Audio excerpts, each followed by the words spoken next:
বাবা, আমার তো সমস্যা হয়ে গেছে।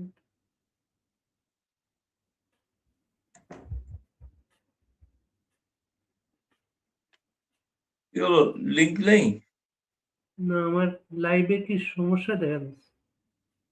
এই মরেছে, তোমার কথা তো শুনতে পাচ্ছি।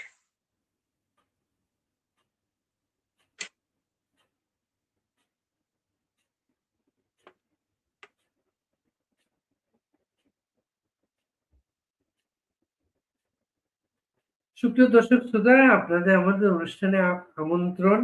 আমাদের অতিথি আমাদের সবার প্রিয় সাংবাদিক গৌতম লাহিড়ী। দিল্লিতে অল ইন্ডিয়া প্রেস ক্লাবের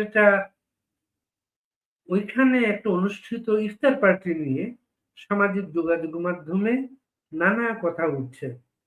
আওয়ামী লীগের একজন নেতা হাবিব মিল্লাত আরেকটি চ্যানেলে বলেছেন, সাংবাদিক গৌতম লাহিড়ী নানাভাবে অপতথ্য ছড়ান। এই বিষয়গুলো নিয়ে সরাসরি তার সাথে কথা বলবো। গৌতম দা, আপনাকে আমাদের অনুষ্ঠানে স্বাগতম। ধন্যবাদ, ধন্যবাদ। আসলে কি ঘটেছিল দিল্লিতে? না, কার কথা বললে? কে কি বলেছে অপতথ্য ছড়ান? একজন আওয়ামী লীগের সাবেক এমপি আরেকটা ও, চ্যানেলে বলেছেন শেখ হাসিনার আচ্ছা। প্রেস কনফারেন্সকে কেন্দ্র করে উনি ভিউ বাড়ানোর জন্য মাঝে মাঝে এইসব বলেন। উনি তো শেখ হাসিনার শত্রু একজন। উনি তো শেখ হাসিনাকে বাঁচাতে পারেননি। এইসব লোকেদের ধরে না চাপকানো উচিত। যদি কোনোদিন দেখা হয়, ধরে চাপকাবো পাবলিকলি। শেখ হাসিনাকে বাঁচাতে পারেন না, বড় বড় কথা বলেন, প্রথম কথা। দ্বিতীয়ত, কিচ্ছু জানে না বাংলাদেশের লোকেরা, তারা হচ্ছে গুজবে চলে, সবটাই গুজবে চলে। এই লোকটা কে? হরিদাস পাল আমি চিনি না, তাকে শেখ হাসিনা চেনেন কিনা আমি জানি না। কি কোথাকার সাবেক এমপি, কার নাম তো জীবনে প্রথম শুনলাম আর কি। আমি তো আগে শুনিনি। তিনি কি মানে গ্রেপ্তার হয়েছেন, না বেঁচে আছেন, না কোথায় আছেন? উনি দিল্লিতে প্রেস কনফারেন্সে ছিলেন। কি নাম তার? হাবিবে মিল্লাত। না, না, না, তিনি দিল্লিতে প্রেস কনফারেন্সে অনলাইনে যুক্ত হয়েছিলেন। হিম্মত নেই সামনে আসেন। অনলাইনে যুক্ত হয়েছিলেন। অনলাইনে তো আসেন তো। তিনি কে? তিনি কে? তিনি কিভাবে শেখ হাসিনাকে বাঁচিয়েছেন একটু জানতে চাই। নাকি শেখ হাসিনাকে ষড়যন্ত্র করে তাড়িয়েছেন সেটা আগে জানতে চাই। আমি এই ঘটনা থেকে প্রমাণিত হলাম এই প্রথম কেন শেখ হাসিনার পতন হয়েছিল। ঘরের মধ্যে শত্রু চোখের সামনে দেখলাম। ঘরের মধ্যে শত্রু। তার কারণ হচ্ছে, প্রেস ক্লাব অফ ইন্ডিয়া এমন একটা প্রতিষ্ঠান, সেখানে কোনো ধর্মীয় অনুষ্ঠান হয় না। সেখানে ইফতার তো দূরের কথা, দুর্গাপূজা নিয়েও অনুষ্ঠান হয় না, কোনো হিন্দু ধর্মের অনুষ্ঠান নিয়েও হয় না। কারণ প্রেস ক্লাব অফ ইন্ডিয়া এমন একটা জায়গা যেখানে দারু খাওয়া হয়। ফলে দারু খাওয়া যাবে না এমন কোনো অনুষ্ঠান প্রেস ক্লাব অ্যালাউ করে না। কারণ ওইটা হচ্ছে প্রেস ক্লাবের প্রধান রোজগার। দ্বিতীয়ত, আওয়ামী লীগের কিছু নেতা তারা ঠিক করেছিলেন, তারা দিল্লি এসে অনেক কাল আগেই ভেবেছিলেন যে দিল্লির ভারতীয় সাংবাদিকদের সঙ্গে মিলিত হবেন। সেজন্য প্রথম আমি ক্লিয়ার করে দিই, কোনো ইফতার পার্টি হয়নি। ভারতীয় প্রেস ক্লাব কোনো ইফতার, কোনো ভগবতী জাগরণ, কোনো দুর্গাপূজায় বিশ্বাস করে না। এটা অসাম্প্রদায়িক একটি প্রতিষ্ঠান। বাংলাদেশের মতো যে সংবিধানকে কেউ চেঞ্জ করতে পারেন না, হিম্মত নেই, যে এটা একটা মুসলিম তাদের ধর্ম, সেটাকে তারা সংবিধানে যুক্ত করেছেন, ধিক্কার জানাই। কেউ চেঞ্জ করতে পারেননি। ভারতীয় সংবিধানে লেখা আছে অসাম্প্রদায়িক। সেটা ভারতীয় প্রেস ক্লাব মেনে চলে। এক। দ্বিতীয় কথা হচ্ছে, প্রেস ক্লাব থেকে কোনো আমন্ত্রণ কাউকে দেওয়া হয়নি। প্রেস ক্লাবের আমি প্রথম কথা হচ্ছে সাবেক সভাপতি। তুমি ভালো করে জানো। আমি বর্তমান সভাপতি নই। কে কি বলছেন সেটা তো ছেড়ে দাও। প্রত্যেকটা লোকের যদি গুরুত্ব দিতে হয় তাহলে মহা সমস্যা। বাংলাদেশ এমন একটা দেশ দেখেছি গুজবে চলে। গুজবে একটা সরকারের পতন হয়। এই আয়োজনের উদ্যোক্তা কি আপনি ছিলেন? বলছি। এই বাংলাদেশে গুজবে একটা সরকার পরিবর্তন হয়ে গেল। শুধু গুজবে। কেউ জানে না। সাইফার রাইফেল দিয়ে গুলি করা হলো, কে গুলি করেছে কেউ জানে না। গুজব পরিবর্তন হয়ে গেল। অদ্ভুত একটা দেশ, তাই না? এই দেশটা তো এমন দেশ কেউ দেখেনি কোথাও। আমার মনে হয় দ্বিজেন্দ্রলাল এই দেশটাকে দেখে ওই গানটা লিখেছে। তৃতীয় কথা বলি, দিল্লিতে যে সমস্ত আওয়ামী লীগ নেতারা আসেন তাদের মধ্যে কয়েকজন তারা চেয়েছিলেন যে ভারতের প্রেস ক্লাবেতে একটা তারা মিলিত হতে চান ভারতীয় সাংবাদিকদের সঙ্গে। আয়োজক আওয়ামী লীগ। তারা টাকা দিয়ে হল বুক করেছেন। নিজেরা আমন্ত্রণ জানিয়েছিলেন জনা ১৪ মতো সাংবাদিককে। যেটা ছাপা হয়েছে কোথাও, কোথাও যে একটি কাগজের নাম দিয়ে সেই সংবাদ মাধ্যমের লোককে আমন্ত্রণই জানানো হয়নি শুনেছি। তিনি আসেনওনি। অন্যরা সবাই এসেছিলেন। ন্যাশনাল ডেইলি, জাতীয় ডেইলি সকলে যারা মত বিনিময় হয়েছিল। কেন সরকার পরিবর্তন হলো, কিভাবে হলো পরিবর্তন, ভবিষ্যৎ কি কর্মপন্থা ইত্যাদি নানা বিষয় অফ দ্য রেকর্ড। কোনটা অন রেকর্ড নয়। এবং তাতে শুধুমাত্র ছবিটা প্রকাশ হয়েছে বেচারা জাহাঙ্গীর কবির নানক তিনি বাইরে কখনো, কখনো বেরিয়ে আসছিলেন। কারণ সেইদিন বাইরে শুক্রবার বাইরে প্রায় ৪০০ সাংবাদিক একসঙ্গে বসে মদ্যপান করছে। সেটা দেখে তিনি মানে অবাক হয়ে গেছেন যে এরকম একটা ঘটনা ঘটে যেটা বাংলাদেশের জাতীয় ক্লাবে তো দেখা যায় না। এবং মদ্যপান করছে, আলোচনা করছে, পলিটিক্স আলোচনা করছে, তারা খাচ্ছে যাচ্ছে। মানে গিজগিজ করছে সাংবাদিকের দল। গিজগিজ করছে। সেইরকম একটা দেখতে উনি বাইরে বেরোলেন। তখন কেউ একটা গোপনে ছবি তুললেন। যাই হোক ছবি তুলে পাঠিয়ে দিলেন ইত্যাদি, ইত্যাদি। সেটা পরে আসছি আমি। সেটা জানাচ্ছি তারা কারা। তারা আওয়ামী লীগই। সেটাও জানাচ্ছি। ওই এমপির জানা উচিত তার দলের লোকেরা সমতল ঘাত করেন। সেইটা তার জানা উচিত। ২ এবার সেইখানেতে কোনো আওয়ামী লীগের, কোনো ছাত্রলীগের নেতাকে আমন্ত্রণ জানানো হয়নি। কাউকে আমন্ত্রণ জানানো হয়নি। অথচ তারা আমন্ত্রণ জানাননি। তারা বলছেন যে, "আমরা তো কাউকে আমন্ত্রণ আপনি কি আমন্ত্রণ জানিয়েছেন?" প্রথম কথা আমি তো সাবেক সভাপতি হিসেবে সেখানে প্রেস ক্লাবের বর্তমান সভাপতি তিনি ছিলেন। বর্তমান প্রেস ক্লাবের যিনি সাধারণ সম্পাদক তিনি ছিলেন। এবং বাকি আমি নাম বলব না। কারণ যেহেতু তাদের সকলের ছবি প্রকাশিত হয়নি। কিন্তু আমি এটা বলতে পারি ভারতবর্ষের জাতীয় দৈনিকে ১ম সারির সংবাদপত্রের সমস্ত ডিপ্লোম্যাটিক এডিটররা উপস্থিত ছিল। তাদেরকে তারাই আমন্ত্রণ জানিয়েছিলেন। তারাই এসেছিলেন। আওয়ামী লীগের কাউকে আমন্ত্রণ জানানো হয়নি। মানে আমি ছাত্রলীগেরও কাউকে এবার ওই ঘটনায় আমরা দেখলাম যে পরবর্তীকালে যখন দেখলাম, হঠাৎ আজকে জানতে পারলাম যে কেউ প্রকাশ করেছেন ইত্যাদি। কোন একটা আ কোন একটা গণমাধ্যমে যে এরকম ঘটনা আমি তাতে আমার নাম করেছি। আমি তাতে উত্তরও দিয়েছি তাকে যে, "আপনি অর্ধসত্য বলেছেন এবং আমি যদি সম্পাদক হতাম ১ম আপনার চাকরিটা খেতাম।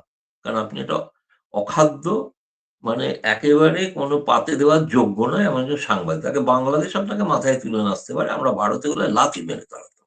কারণ আপনি কোন সংবাদ জানেন না। আপনাকে যে যা বলল লিখলেন, আপনি লিখে দিলেন। এই হচ্ছে অদ্ভুত জিনিস। ২য় ১ম কথা হচ্ছে সেখানে যে আলোচনা ইন্টারনাল আলোচনা থেকে কিন্তু দুর্ভাগ্যজনক কি জানো? এই ছবিগুলো যে প্রকাশ্যে ওই তথাকথিত বিএনপি লোকেদের যে পাঠিয়েছে, তারা কিন্তু আওয়ামী লীগেরই ছাত্রলীগের। তারা দিল্লি ইউনিভার্সিটিতে পড়াশোনা করে। তারা আমি শুনেছি অর্থের বিনিময়ে করেছে। তাদের নাকি উৎকোচ দেওয়া হয়েছে। তারা ঢুকেও পড়েছে প্রেস ক্লাবেতে। আমার প্রেস ক্লাবে অবারিত দ্বার। তুমি তো এসছো দেখেছো। দরজা হ্যাঁ, খোলা থাকে। এখানে কোন রকম সিকিউরিটি চেক ফেক বলে কোনো ব্যাপার সে জাতীয় প্রেস ক্লাবে অন্তত নির্দিষ্ট কিছু জায়গায় যেতে গেলে সেখানে কিন্তু প্রশ্ন করা হয়। আপনি কে? কোথায় যাচ্ছেন? কি ব্যাপার? আমাদের প্রেস ক্লাবে সেরকম নেই। অবাধ উন্মুক্ত দ্বার। ফলে তারা সেখানে ঢুকে পড়েছেন। ঢুকে পড়ে তারা দেখছেন এরকম একটা ব্যাপার যখনই নানক ভাই বাইরে এসছেন কোন সাংবাদিকের সঙ্গে কথা বলছেন দাঁড়িয়ে। তখন তিনি ছবি তুলে নিয়েছেন। ছবি তুলে নিয়েছেন ঠিক আছে, সেটা তো আমার কোনো কথা নয়। ছবি তুলতেই পারেন। ১ম কথা হচ্ছে জাতীয় প্রেস ক্লাব আমাদের প্রেস ক্লাবে ছবি তোলা নিষিদ্ধ। আমরা তাকে আইডেন্টিফাই করে ফেলেছি।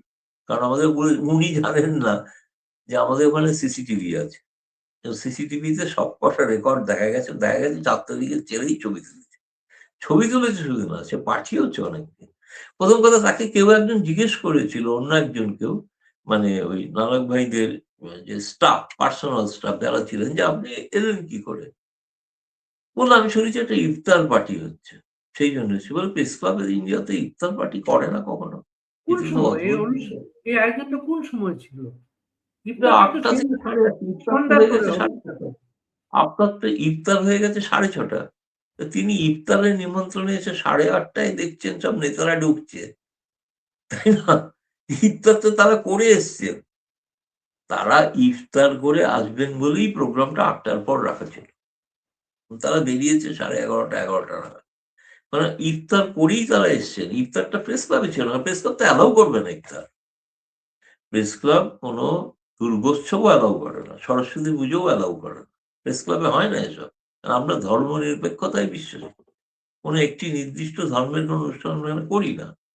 কারণ আমরা ভারতের সংবিধানে যা লেখা আছে সেটাই মেনে চলি। সেকুলার কনস্টিটিউশন, যেটা বাংলাদেশে নয়। তো যাই হোক, তো এখন সেখানে ইফতার বলে প্রচারিত। ইফতার বলে হচ্ছে এই সমস্ত ব্যাপার।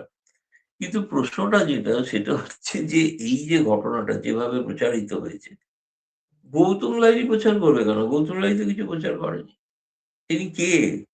তিনি যে কথা বলছেন, তাকে আয়োজনটা তো গৌতম প্রকাশ্যে আমি লাহিড়ী দাবি করছি, করেছেন, আয়োজনটা তিনি গৌতম আমি লাহিড়ী প্রকাশ্যে দাবি করেছেন। করছি, শোনো, তিনি যদি প্রকাশ্যে ক্ষমা না চান তাকে জীবনে ইসলাম ইন্ডিয়ায় ঢুকতে দেবো না। দরকার হলে আওয়ামী লীগ থেকে বের করার জন্য শেখ হাসিনার কাছে আবেদন করুন। এই না, লোকটা আওয়ামী এই যে লীগের শত্রু। আয়োজনটা যে গৌতম লাহিড়ী করেছেন এটা লিখেছেন বিদেশে থাকা বাংলাদেশের একজন সাংবাদিক, যিনি আল বিদেশে জাজিরার সাথে তিনি ঘনিষ্ঠ। লিখেছেন, তার কথায় তিনি কেন নাচছেন? আমি তাকে বলবো আপনার কান নিয়ে গেছে চিলে। আপনি তার কথায় নাচছেন? তিনি যেটা বলেছেন আমি তোমার মাধ্যমে তাকে জানাচ্ছি। তিনি ক্ষমা চাইতে হবে প্রকাশ্যে। তাকে আমি জীবনে, শুধু এখানে নয়, আমি তাকে ভারতে ঢুকতে দেবো না। এই বলে দিচ্ছি তোমাকে। একটা অস্বাভাবিক অন্যায় একটা অভিযোগ তিনি করছেন। তিনি কি ভেবেছেন কি তিনি চেনেন গৌতম লাহিড়ীকে? গৌতম লাহিড়ী আওয়ামী লীগের থেকে কোনো দয়া দাক্ষিণ্যের জন্য বসে নেই। গৌতম লাহিড়ী ভারতবর্ষের স্বার্থে যেটা জরুরি সেটা কাজ করে থাকে। মানে এটা জেনে আপনি রাখুন। আপনি বলছেন আয়োজনটা ছিল ওই নেতাদের যারা সাংবাদিকদের সঙ্গে কথা বলতে হ্যাঁ, চেয়েছেন। তারা ইনভাইট করেছেন। তারা তো পয়সা দিয়ে হল বুক করেছেন। যেরকম বাংলাদেশের ঢাকা প্রেস ক্লাবে কোনো একটা অনুষ্ঠান হলে কেউ হল বুক করে থাকেন। এখানে হল আছে, তারা হল বুক করেছেন। কারণ কি? কারণ হচ্ছে ভারতের প্রেস ক্লাবের খাওয়া-দাওয়া বাইরে দিল্লির অন্য কোনো হোটেলে করতে গেলে অনেক বিপুল টঙ্কা লাগতো। এখন আওয়ামী লীগের দুরবস্থা। তাদের তো অনেকের বাইরে ধারণা আছে তাদের প্রচুর টাকা-পয়সা, কোটি, কোটি টাকা তারা কামিয়েছেন। তা আদতে নয়, বহুত কষ্টে আছে। সেই কষ্টের কারণে তারা প্রেস ক্লাবে করেছেন। প্রেস ক্লাবে করেছেন কেন? সস্তায় হবে বলে। আর প্রেস ক্লাবে এই কারণেই হবে, এখানে সাংবাদিকদের আড্ডা। সাংবাদিকদের সঙ্গে যে মতবিনিময়, এবং তারা কি ভাবছে? ওই সাংবাদিক লিখেছেন ওইখানে কোনো কে? গুরুত্বপূর্ণ সাংবাদিকের উপস্থিত ছিলেন না সেখানে। বুঝতে পারছি না। না, বুঝতে পারছি না। কি বললে আরেকবার বলুন ওই শুনতে পাইনি। সাংবাদিক ওই সাংবাদিক লিখেছেন ওইখানে কোনো গুরুত্বপূর্ণ সাংবাদিক উপস্থিত ছিলেন না। না, তিনি তাকে খণ্ডন করার জন্য আমি এখানে বসে নেই। আমি বলেছি একটি অযোগ্য সাংবাদিক। তাকে কেন সাংবাদিকতায় তিনি আছেন এটা নিয়ে আমার প্রশ্ন আছে।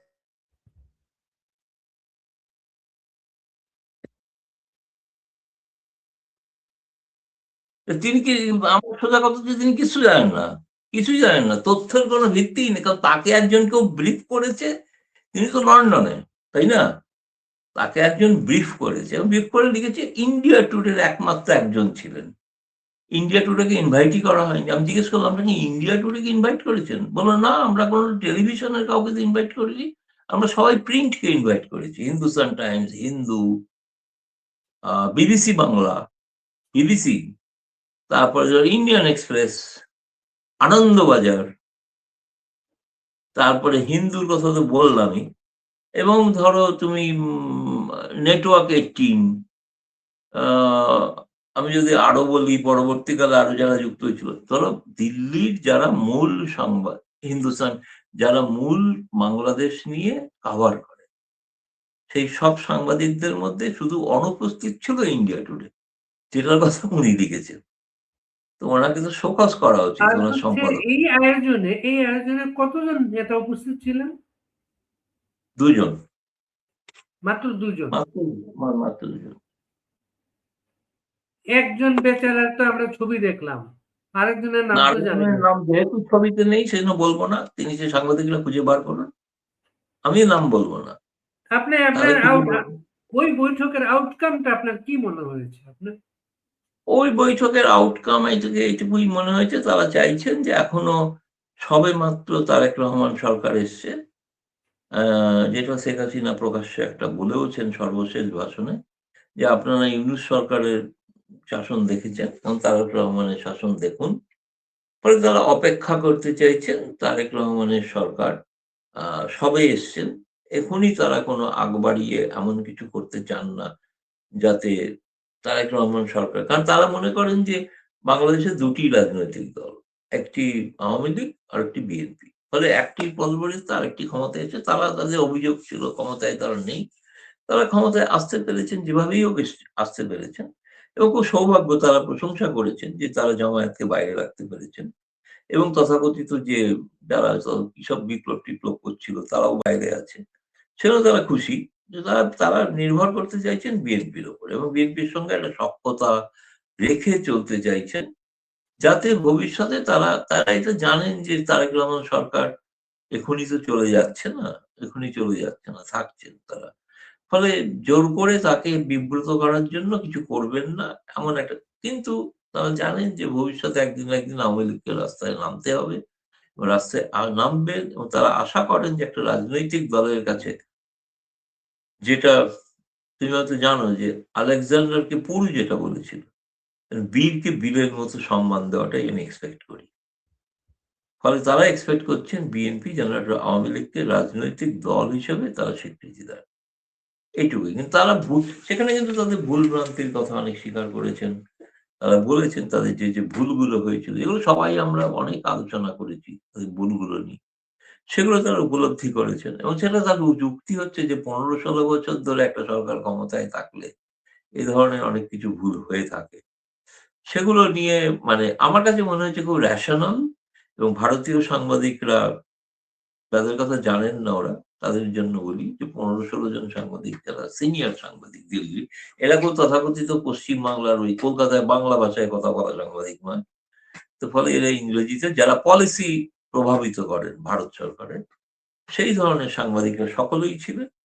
সৌভাগ্যক্রমে আমিও আমন্ত্রিত ছিলাম, আমিও ছিলাম। সাবেক প্রেস ক্লাবের সভাপতি হিসেবে আমন্ত্রিত ছিলাম। ওই দেখলাম খবরে লিখেছে প্রেস ক্লাবের সভাপতি। তথ্যটাই যদি ভুল দেখে তো কি করে তাকে বিশ্বাস করবে? একটা দুধে ১ ফোঁটা চোনা পড়া মানে আমি তো ১ম জানলাম যে এই ভদ্রলোক তো অতি মোছা সাংবাদিক। একে কি করে সাংবাদিক বলছো তুমি আমি তো বুঝতে পারছি না।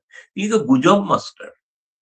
তো তাকে একজন দিল্লি থেকে কেউ ফোনে যা বলছে, তিনি সেটা ধ্রুব সত্য মেনে সবকিছু লিখে চলেছে। তার তো একটা উত্তর একজন আওয়ামী লীগের নেতা দিয়েছেন, নিজুম মজুমদার। দেখেছো বোধহয়? হ্যাঁ, দিয়েছেন। দিয়েছেন এবং তাতে তিনি একটা শব্দ ব্যবহার করেছেন। এটা একটা ট্র্যাপ ছিল, একটা ফাঁদ পাতা হয়েছিল। এবং সেই ফাঁদটা কোন কারণে তারা পড়ে গিয়েছিল। ফাঁদটা পেতেছিল কে? আমি বলব আওয়ামী লীগের মধ্যেই ভূত। কারণ এখানে কিন্তু বিএনপি-টিএনপি কেউ আমন্ত্রিত ছিল না। না বাংলাদেশ মিশনও কেউ ছিল না। কিন্তু এই আওয়ামী লীগ ছাত্রলীগ করে এমন কিছু লোক যাদের সঙ্গে হয়তো এদের খুব সখ্যতা আছে। তারা সেইসব ছবি-টবি তুলে পাঠিয়ে এবং আমাদের প্রেস ক্লাবে কিন্তু সবটাই কিন্তু রেকর্ডিং হয়। ভিডিও রেকর্ডিং হয়। আপনি বললেন ফলে আমি ছবি তোলা দেখতে পারি যায় না। আমি আপনি বললেন দেখলাম, ছবি তোলা আমি যায় দেখতে না। পারলাম, কিন্তু দেখলাম যে ব্যক্তি ছবি তসলিমা তুলছে নাসরিন দেখতে পারলাম। প্রেস ক্লাবে গেলেই তো ছবি দেন উনি। আপনি বললেন ছবি তোলা যায় না সেখানে। না, আমি বলছি সিসিটিভি আছে। তোমার হ্যাঁ, কার্যকলাপ সবটাই রেকর্ডেড হবে সেখানে। প্রেস ক্লাবের কারণ ভেতরে তো বললাম না ছবি তোলা মানে এটা যায়। একটা ছবি তো ওপেন প্ল্যাটফর্ম তো ছবি তোলা কিন্তু আইনত নিষিদ্ধ। ফলে যারা ছবি তুলেছে যাকে আমরা আইডেন্টিফাই করেছি, আমি নিশ্চিত নই, নাম বলছি না, জানি না নাম, খোঁজ করা হচ্ছে। তার প্রেস ক্লাবে চিরকালের জন্য প্রবেশ নিষিদ্ধ। তসলিমা নাসরিন তো প্রেস ক্লাবে গেলেই ছবি দেন। তিনি তো নিষিদ্ধ না সেখানে। সেটা সবসময় ছবি দেন, সেই তসলিমা নাসরিন ছবিগুলো দেন সেটা কোনো বিতর্কের কোনো বিষয় না। সেটা কোনো বিতর্কিত বিষয়। এইটা তো একটা রাজনৈতিক উদ্দেশ্যে ছবি দেওয়া আচ্ছা হচ্ছে।